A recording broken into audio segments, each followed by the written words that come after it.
வணக்கம்.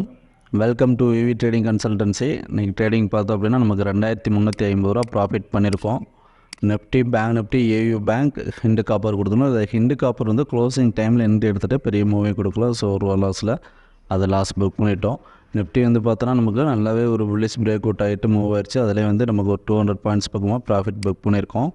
நிஃப்டி ஏறின அளவுக்கு பார்த்தோன்னா பேங்க் நிஃப்டி இது பெரிய மூவிங் கொடுக்கல. அதில் அடுத்து பார்த்தோம் அப்படின்னா நாளைக்கு ட்ரேடிங்கான ஸ்கிரிப்ட் வந்து Nifty, bank Nifty, UPL, ACC இந்த 4 ஸ்கிரிப்ட்டுக்கும் லெவல்ஸ் என்ன அப்படிங்கிறத பார்த்துடலாம். நிஃப்டி வந்து R1 R2 லெவல் பார்த்தோன்னா 24,977, 25,078. சப்போர்ட் ஜோன் பார்த்தோன்னா 24,551, 24,466.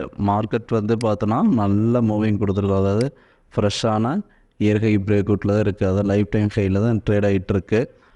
மண்டே மார்க்கெட் எப்படி இருக்கும் அப்படின்னு பார்த்தோன்னா நிஃப்டியோட ரேஞ்சு வந்து நமக்கு R1 R2 லெவலுக்கு மேலே ஸ்ட்ராங்காக ட்ரேட் ஆச்சுன்னா மேலே போகிறதுக்கு சான்சஸ் இருக்குது. இல்லைனா ஒரு சைட்வேஸ் மூவ், இல்லைனா இங்கேருந்து ஒரு சின்ன கரெக்ஷன்ஸ் மாதிரி ரீடெஸ்ட் மாதிரி கீழே டவுன் சைடு வர்றதுக்கும் சான்சஸ் இருக்குது. ஸோ வெயிட் பண்ணி பார்ப்போம். பேங்க் நிஃப்டி பார்த்தோம் அப்படின்னா R1 R2 லெவல் வந்து 51,343, 51,509. S1 S2 வந்து 50,793, 50,654. மார்க்கெட் வந்து பார்த்தோன்னா ரெசன்ட் ஜோனில் தான் க்ளோசிங் நடந்திருக்கு. இது வந்து நமக்கு நிஃப்டி மூவ் ஆன அளவுக்கு பேங்க் நிஃப்டி பெரிய மூவே கொடுக்கல. இருந்தாலும் பாசிட்டிவ் க்ளோசிங்கில் தான் க்ளோசிங் நடந்திருக்கு. இருந்தாலும் நமக்கு மறுபடியும் மேலே பிரேக் பண்ணணும் அப்படின்னா 51,568, 570. ஸோ அந்த ஜோனுக்கு மேலே ஒரு ஸ்ட்ராங்கான க்ளோஸ் வைக்கணும். ஏன்னா பேங்கிங் ஸ்டாக்ஸ்லாம் கொஞ்சம் வீக்காக இருக்கிறதுனால நமக்கு பெரிய மூவிங் இல்லை. ஈக்விட்டியில் வந்து பார்த்தோம் அப்படின்னா நமக்கு நிஃப்டி 50 ஸ்டாக்ஸ்லாம் நல்ல மூவிங் கொடுத்ததுனால நிஃப்டி மூவிங் வந்து நல்லாவே ஃபியூச்சர்ஸ் நல்லாவே மூவிங் ஆகிருக்கு. ஆனால் பேங்க் நிஃப்டியில் வந்து இது ஒரு சப்போர்ட் ஜோன் தான். நமக்கு என்னென்னா பெரிய ஒரு புல்லிஷ் பிரேக் அவுட் ஆன ரேஞ்சை வந்து திரும்ப ரீடெஸ்ட் பண்ணியிருக்கு. ஸோ இந்த டேகையை பிரேக் பண்ணி நல்லா கொஞ்சம் ஸ்ட்ராங்காக ட்ரேட் ஆகிடுச்சு அப்படின்னா நல்ல மூவிங் எதிர்பார்க்கலாம் பேங்க் நிஃப்டியில். இல்லை அப்படின்னா நமக்கு ரெசன்ட் ஜோனில் வந்து ரொம்ப நேரம் சஸ்டெயின் ஆச்சு அப்படின்னா செல்லிங் வர்றதுக்கும் சான்சஸ் இருக்குது. ஸோ வெயிட் பண்ணி பார்ப்போம். அடுத்து பார்த்தோன்னா யூபிஎல் பை எபோ 2042க்கு மேலே பை பண்ணோம் அப்படின்னா 2105 வரையும் போகிறதுக்கான வாய்ப்பு இருக்குது.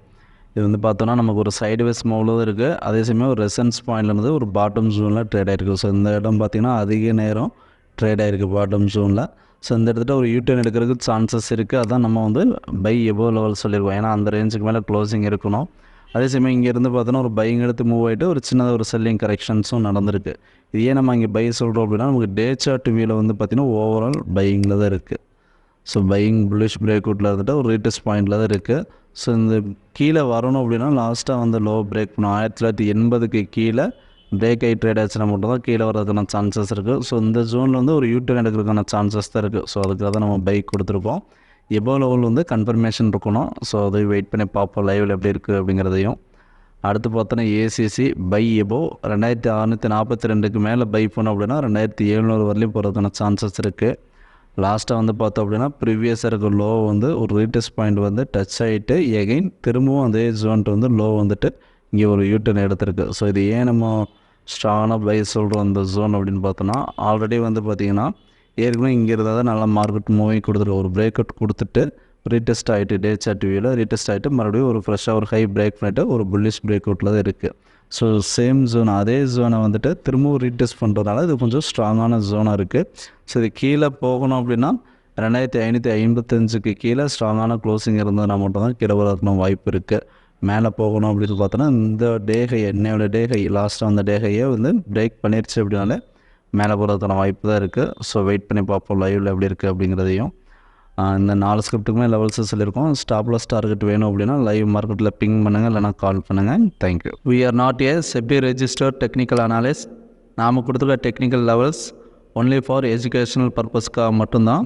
தேங்க்ஸ் ஃபார் வாட்சிங். நம்மளோட சர்வீசஸ் பார்த்தோம் அப்படின்னா ஸ்டாக் மார்க்கெட்டில் எப்படி ட்ரேட் பண்ணணும் அப்படிங்கிற கோர்ஸ் எடுத்து கொடுத்துட்ருக்கோம். நீடட் இருக்கிறவங்க இந்த வீடியோ எண்டில் வர நம்பருக்கு கால் பண்ணுங்கள், இல்லைனா பிங் பண்ணுங்கள். தேங்க்யூ.